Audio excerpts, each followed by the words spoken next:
بسم اللہ الرحمن الرحیم۔ السلام علیکم ورحمۃ اللہ وبرکاتہ۔ دوستو، امید کرتا ہوں کہ آپ سب خیریت سے ہوں گے۔ آج کی ویڈیو میں آپ کو سورۃ الفتح کے فضائل، اہمیت اور اس کو پڑھنے کے بے شمار فوائد بتاؤں گا۔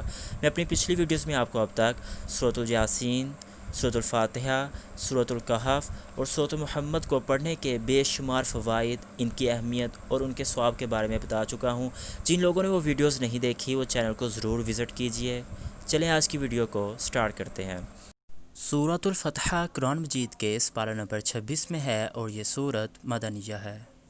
یہ سورت ہر کام فتح کے لیے بہت اکثیر ہے، خاص کر دشمنان دین پر غلبہ پانے کے لیے بہت ہی لاجواب ہے۔ بہت سی احادیث مبارکہ میں سورۃ الفتح کے فضائل بیان کیے گئے ہیں۔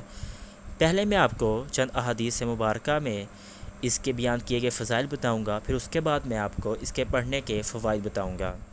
صلح حدیبیہ سے واپسی میں مکہ اور مدینہ کے راستے میں اس سورت کا نزول ہوا، اور جب یہ سورت نازل ہوئی تو حضور اکرم صلی اللہ علیہ وآلہ وسلم نے فرمایا، آج رات مجھ پر ایک ایسی سورت نازل ہوئی ہے جو مجھے دنیا کی ہر چیز سے زیادہ پیاری ہے۔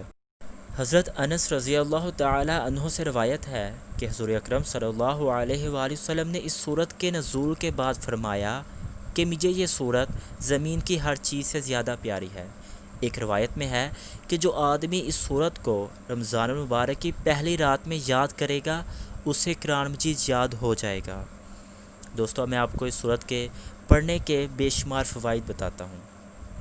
جو شخص اسے سفر میں جاتے ہوئے پڑھے تو وہ سفر میں محفوظ رہے گا۔ اگر جہاز میں جاتا ہوا پڑھے تو جہاز بخیریت پہنچے گا۔ غرضے کہ جس سواری پر پڑھے حفاظت اور امن پائے۔ جس کام فتح مقصود ہو تو اس سورت کو 41 مرتبہ پڑھ کر اس کام کو کر لیا جائے، انشاءاللہ تعالی کامیابی اور نصرت پائے گا۔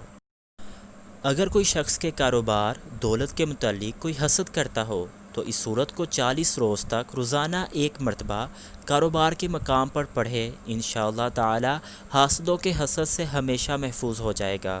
اس سورت کو روزانہ بعد نماز فجر پڑھنے کا معمول بنانے سے کشادگی رزق کا ذریعہ بنتا ہے۔ اس کے علاوہ رمضان المبارک کے چاند کو دیکھ کر 3 مرتبہ کھڑے ہو کر اس سورت کو پڑھے، انشاءاللہ پورا سال امن و ایمان میں رہے گا۔ اگر کوئی شخص حج کا خواہش مند ہو اور اس کا ذریعہ نہ بنتا ہو تو اسے چاہیے کہ 40 روز تک اس سورت کو 11 مرتبہ روزانہ پڑھے، انشاءاللہ تعالی اللہ غیب سے اس کے لیے حج کا ذریعہ بنا دے گا۔ غرض یہ کہ اس سورت کو پڑھنا فتوحات کی کنجی ہے۔ اللہ تعالیٰ سے دعا ہے کہ اللہ پاک ہمیں اس سورت کو پڑھنے کی توفیق عطا فرمائے اور ہماری ہر قسم کی مشکلات کو حل فرمائے۔ دوستو، امید کرتا ہوں کہ آپ کو ویڈیو پسند آئی ہوگی۔